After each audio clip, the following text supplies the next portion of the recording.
The Open Window. Part 1. A Nervous Man. Frampton Nuttel was very tired and nervous. The doctors told him he needed a rest and said he should go somewhere peaceful. So he decided to spend some time in the country. "I know what you're like, Frampton," his sister said. "When you go to the country, you will stay all alone. That's not good for you. You should not stay all alone. You should meet some nice people. I was in that part of the country 4 years ago. I met some nice people. I will write you some letters of introduction and you can meet them." "I am not sure that is a good idea," objected Frampton. "Maybe I shouldn't. After all, I don't know any of those people." "Take my advice," replied Frampton's sister. "It will be good for you." So Frampton went to the country with his sister's letters of introduction. The first person he visited was Mrs. Sappleton. He knocked at the door of Mrs. Sappleton's house, and a young girl about 15 years old opened the door. It was Mrs. Sappleton's niece. Her name was Vera. "My aunt will be down in a moment, Mr. Nuttel," said the girl, who looked very mature and intelligent. "While you are waiting, I will try to entertain you. I hope you don't mind." "Oh, I will be happy to talk with you," replied Frampton. He did not want to offend the girl, but he wondered if going to meet new people was really good for his health. In fact, he felt quite nervous, and he hoped that Mrs. Sappleton was nice. "Do you know many of the people round here?" asked Mrs. Sappleton's niece, after a few minutes of silence. "No," replied Frampton. "I don't know anybody around here. My sister stayed here 4 years ago, and she gave me some letters of introduction to some of the people here." Frampton felt more and more nervous, and he was more and more convinced that it was a bad idea. He needed rest, not new friends. "Then you know practically nothing about my aunt," continued the confident young lady. "I know only her name and address," admitted Frampton. He was wondering whether Mrs. Sappleton's husband was alive or dead. Looking at the room, he thought that a man must live there. "My aunt's great tragedy happened exactly 3 years ago," said the girl. "That was after your sister was here." "Your aunt's tragedy?" asked Frampton. He thought the country was very peaceful. He could not imagine a tragedy there. "You probably wonder why we keep that window open on a cool October evening," said Vera.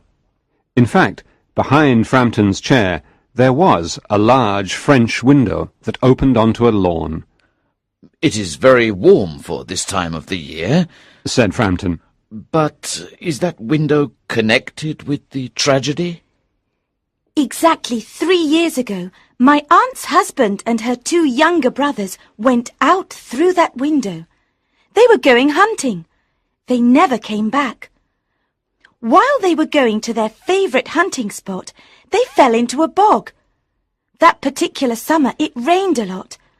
The bog was normally safe, but after the rain it became very dangerous. Their bodies were never found. That is the most horrible part of the story." Until this moment, the young girl had seemed very calm. Now she seemed a little frightened, and her voice trembled as she continued the story. "My poor aunt thinks that her dead husband and brothers will return someday, together with the dog that went with them. She thinks that they will walk into the house through that French window, as they always did before they died. That is why that window behind you is kept open until dark. My poor aunt, she has often told me every detail of that terrible day. Her husband carried a white raincoat over his arm.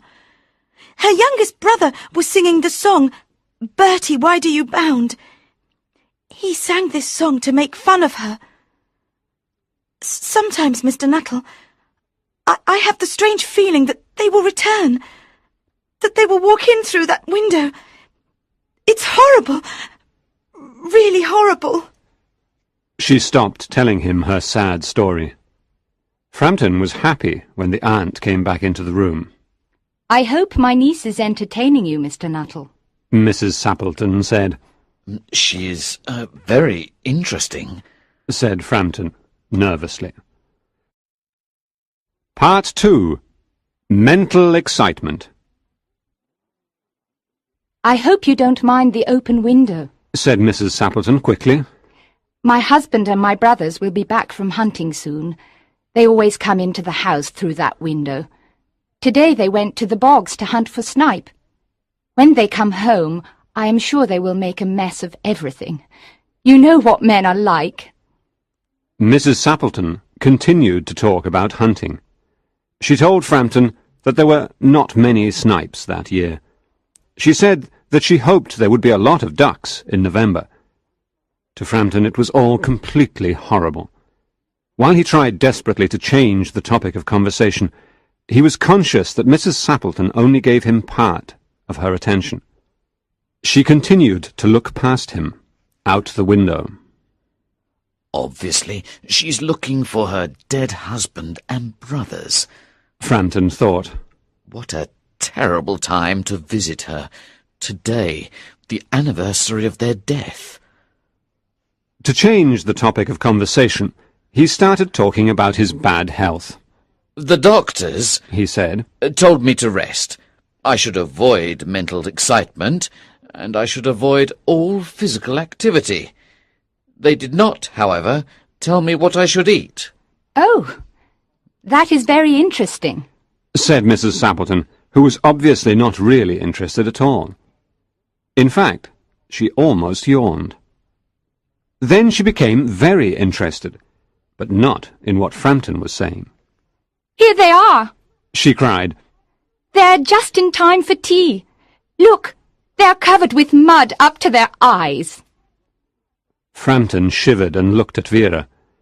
His look seemed to say, "Oh, I'm really sorry for your poor aunt."